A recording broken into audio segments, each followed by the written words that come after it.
amigos y amigas, ya en la segunda semana, el segundo domingo de Cuaresma, seguimos en este camino a la Pascua, recordando que el fin es la Pascua, el medio es la Cuaresma. Este tiempo de cuarentena para esa preparación que nos hace falta. La primera lectura está recogida hoy de un texto muy importante en el ciclo de la vida de Abraham. Lo encontramos en el Génesis, en el capítulo 22. Probablemente el momento culminante de lo que Dios pide al Padre del pueblo. La fe incondicional hasta la vida de su Hijo, el heredero por el que había soñado. No podemos menos de pensar que este es el relato complejo, desconcertante muchas veces, pero hermoso a la vez. Y se ha querido plasmar toda una mentalidad de la época, con el hijo heredero Isaac, que ya ha desembarcado a Ismael por su madre Sara. Y se quiere mostrar que Dios es quien conduce y quiere conducir esta historia de promesas. En realidad, Dios es así para la mentalidad religiosa antigua. Se pide lo imposible para que todo termine siendo mucho más humano, teológico y entrañable. Se pretende mostrar que Abraham, el padre del pueblo, sabe renunciar a todo. Es un relato heroico donde los haya, para poner de manifiesto la fuerza de la fe de un pueblo que todo se lo debe a Dios. ¿Cómo es posible que Dios exija todas estas cosas? Esta pregunta hoy está de más. Son los hombres los que sientan así las cosas y la expresan de acuerdo a una mentalidad religiosa. El sacrificio de Isaac ha sido interpretado en toda la tradición judía y cristiana como anticipo de muchos anhelos y deseos de salvación y redención.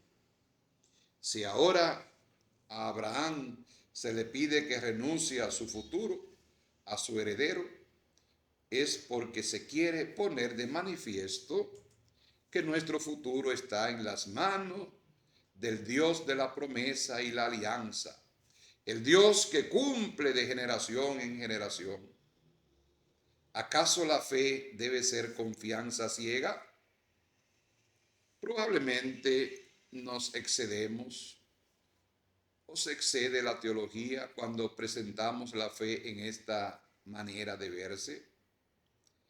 Debe ser confianza absoluta, pero no ciega. Abraham sabe que Dios siempre tiene salidas para uno. También es verdad que este relato es contado como una especie de cadena a la inversa de los sacrificios humanos.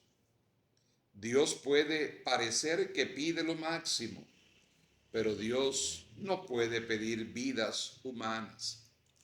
Sería un Dios sin corazón.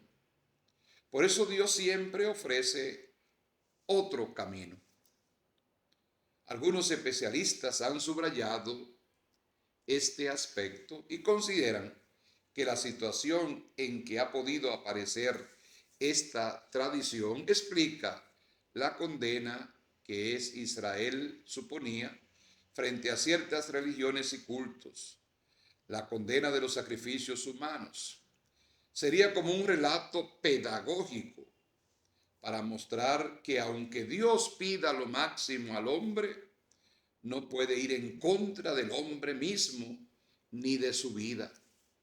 Por eso es como un relato en el que se intenta mostrar que Dios le devuelve vivo a su Hijo, que es el Hijo en el que se sustentan las promesas que se le han hecho.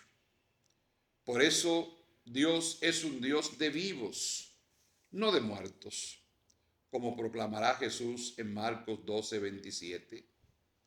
La tradición cristiana, en la lectura de este pasaje de la tradición judía, presintió el sacrificio de Cristo Jesús, que es ofrenda, porque Isaac fue atado y sacrificado. Los cristianos, no obstante, debemos hoy hacer una lectura mucho más teológica de esta tradición, sin caer en aspectos fundamentalistas que todavía se alimentan en ciertos pensadores. Una segunda lectura tomada de la carta a los Romanos en el capítulo 8, verso 31 al 34. El amor de Dios se hace presente en la vida de Cristo. Esta lectura quiere volver sobre el sentido del sacrificio como ofrenda a Dios. Pablo, en esta carta de la fe y la libertad humana, se expresa con una fuerza que desconcierta a veces.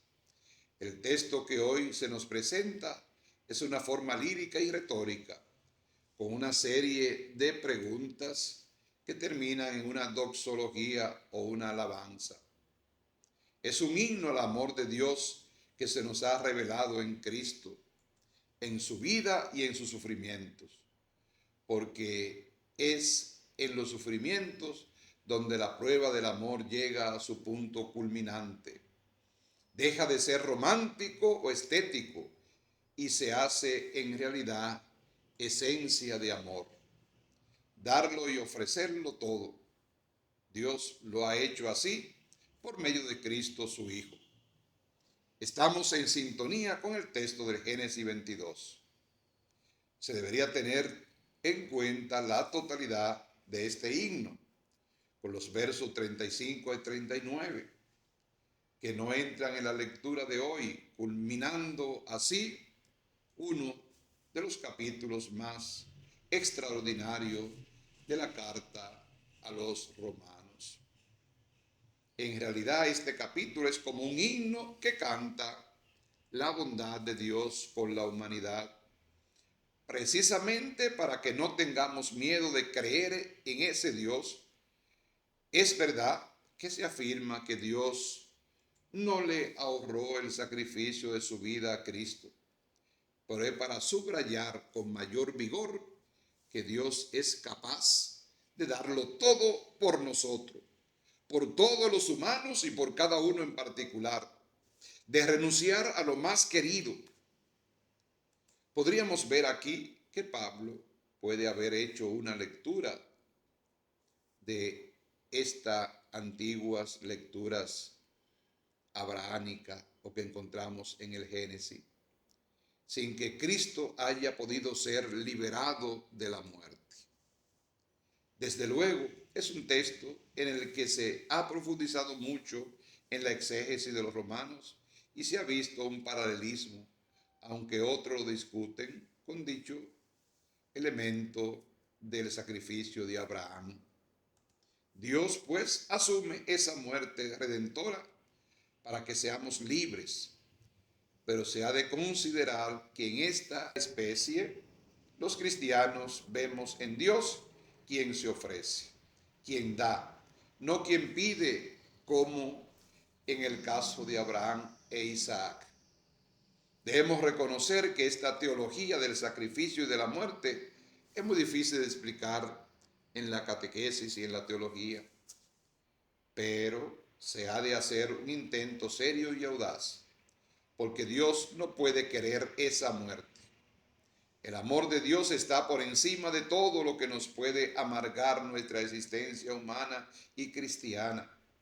Ni Dios ni Cristo, muerto y resucitado, pueden condenar a la humanidad, porque esa muerte es el camino de la resurrección para Él y para nosotros. Y en el Evangelio de hoy, de Marcos, en el capítulo 9, del 1 al 9, el camino hacia la resurrección, este relato de la transfiguración que siempre leemos el segundo domingo de Cuaresma, Y el de Marcos nos asoma a una experiencia intensa de Jesús con sus discípulos, camino de Jerusalén, después de haber anunciado la pasión.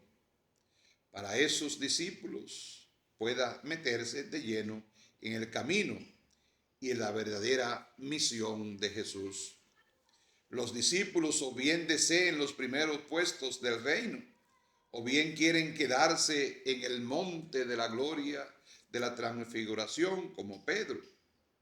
Jesús va al monte para orar y entrar en el misterio de lo que Dios le pide.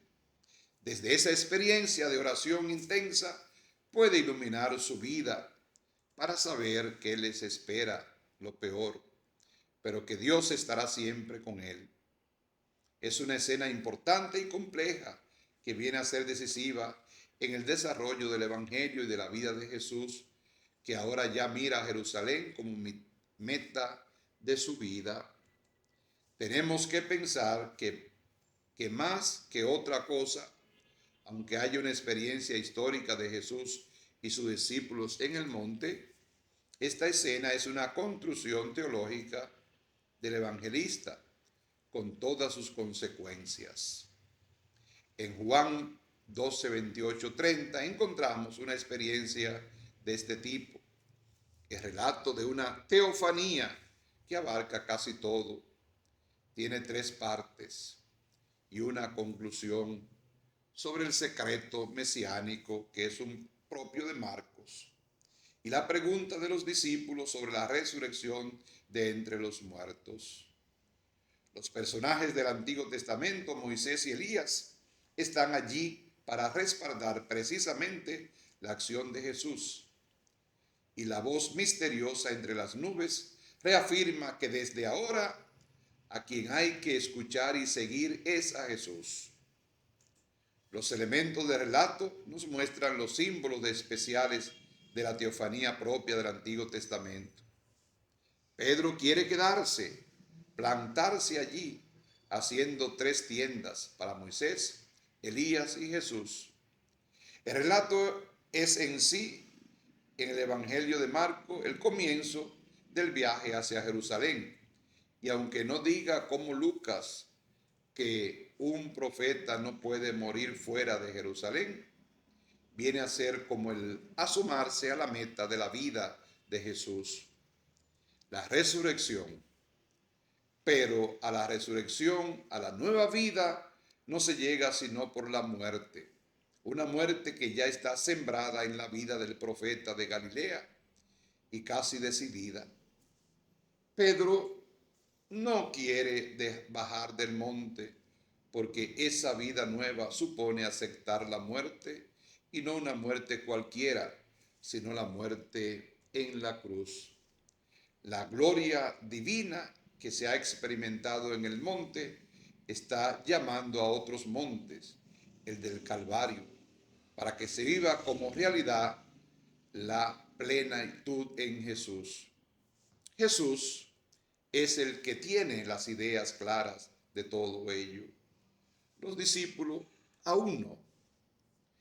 La decisión de Jesús de bajar del monte de la transfiguración y seguir caminando hacia Jerusalén, lugar de la pasión, es la decisión irrevocable de transformar el mundo, la religión y la vida. Es verdad que eso le llevará a la muerte.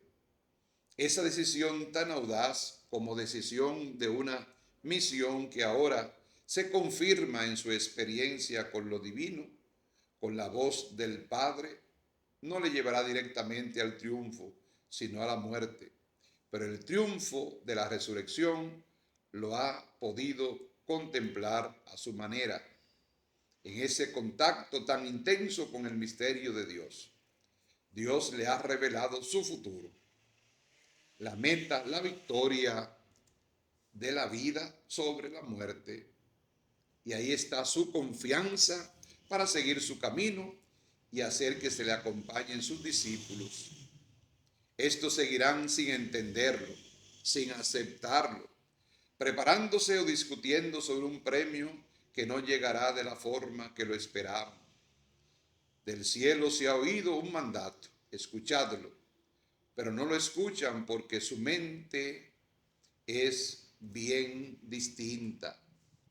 Jesús lo ha asomado un poco a la gloria de una vida nueva y distinta, pero no lo han entendido todavía. El relato, desde luego, es cristológico, no hay duda, pero Marcos también quiere que sea pedagógico para la comunidad. La vida verdadera no se goza plantándose en este mundo, viviendo humanamente en este mundo, en esta historia, en nuestros proyectos. Está en la mano de Dios y supone esfuerzo, supone sacrificio, supone hacer lo correcto, pasar por situaciones distintas, pasar por la cruz para encontrar el triunfo. Vivimos en una sociedad donde se busca con frecuencia el bienestar y el placer y donde queremos resultados buenos sin mayores esfuerzos. El cristiano vence esa tentación, la tentación que tienen algunos, la tentación que tiene Pedro de quedarse allí, la tentación de llegar a la resurrección sin haber pasado por la muerte. Que el Señor Jesús nos siga ayudando y orientando en esta Cuaresma para que lleguemos transformados y convertidos plenamente hacia su Pascua. Feliz semana para todos. Caminaré